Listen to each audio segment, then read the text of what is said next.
last and, well, possibly best WWE THQ game. Released in 2012, it's WWE 13 for PS3, 360, and Wii. I'll be reviewing it on 360. So, WWE 13 has no story, obviously, and features everything present in terms of game modes, fighting, action. There is punches, kicks, grapples, everything. However, unlike WWE 2K15, everything works a lot better. I don't know about 16 though. The grapples are pretty good. The targeting system is significantly better than what's seen in later games. And the countering system is the same as 15, where you press right trigger at the right moment. However, this works a lot better than it does in 2015 and isn't annoying as hell. It functions well and dandy. There's no stamina stuff. You beat the hell out of each other. There's more stuff to also get out under the stage. There's just more. And everything is much more refined in this game, especially from previous WWE games.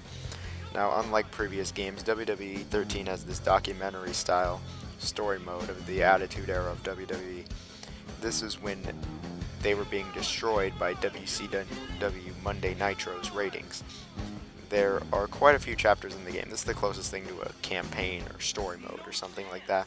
The first is Rise of G-Generation X, which primarily features Triple H and Shawn Michaels. There is then Austin 316, which is about Austin and McMahon's feud, which eventually became its own game in 16. Then there's My Fair, the Brothers of Destruction, about Kane and Undertaker doing some crazy shit. Then there's the Great One, featuring the rise of The Rock and him being awesome. Mankind, which features Mick Foley getting his ass kicked again and again and again. And finally, WrestleMania 15, where there is a big showdown ending with Vince buying WCW. In this mode, you replay fights and events that actually happened on Raw and in pay-per-views. There are usually quite a number of objectives in each fight, and some are required and some are historical bonus ones. I recommend doing everything. You see even more awesome stuff. And these are pretty wild, these fights. There are around 60 or so fights in this mode. By doing all the objectives, you unlock new arenas, superstars, etc. Speaking of superstars, the roster in this game is pretty alright. It's not as outdated as you would think, but okay, actually it is about as outdated as you would think. There's not even Roman Reigns or Bray Wyatt. You can also have Attitude Era people fight modern people, which really the roster, what do you expect? It's 13. There's WWE Universe mode, where you simulate a couple weeks in WWE with Raw and SmackDown and the pay-per-view event, which sounds cooler than it is, and it's much more refined in 16. There was online play, but more on that later. The graphics in the game for 2013, or well, for 2012 actually, were pretty good. The models actually look really fantastic and seriously almost rival 15's graphics. The models all animate excellently, and the facial animations, especially in the Attitude Era, people are pretty good. The frame rate was excellent also. The textures were great. Also, even when you aren't even fighting in the stadium, the textures were still decent. Now, while all of this looks good, the audience in the game looks absolutely horrendous. They look like a PS1 audience. Seriously, they look hilariously bad. I can't fault the game too much for it, but it just looks awful.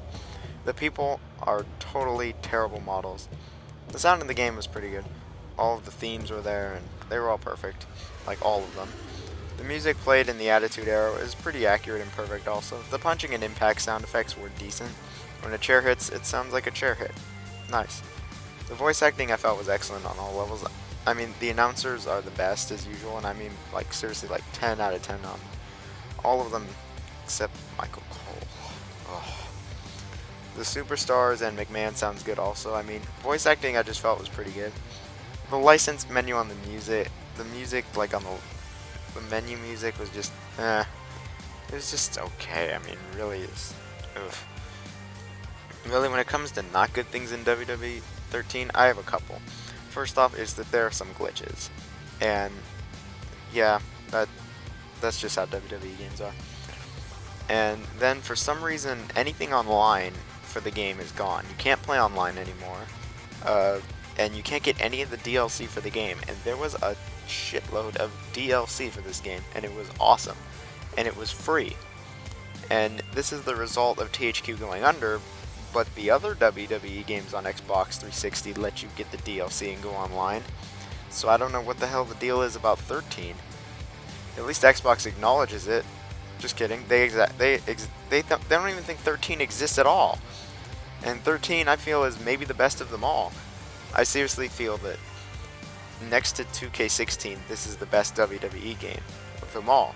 I mean, it has some of the best gameplay mechanics, and yeah, it does turn into reversal, reversal, reversal, but it is pretty refined. It isn't broken as hell, and the Attitude Era storyline is the best storyline in pretty much any of the WWE games, even compared to 16. If you like wrestling or like just WWE in general, I can recommend this over almost every other WWE game. It's super cheap now anyway, and has actually pretty good gameplay. Just don't expect to be playing it for the roster. And this would actually be the last THQ WWE game before it became the 2K series. So I'll see you guys in my next THQ game.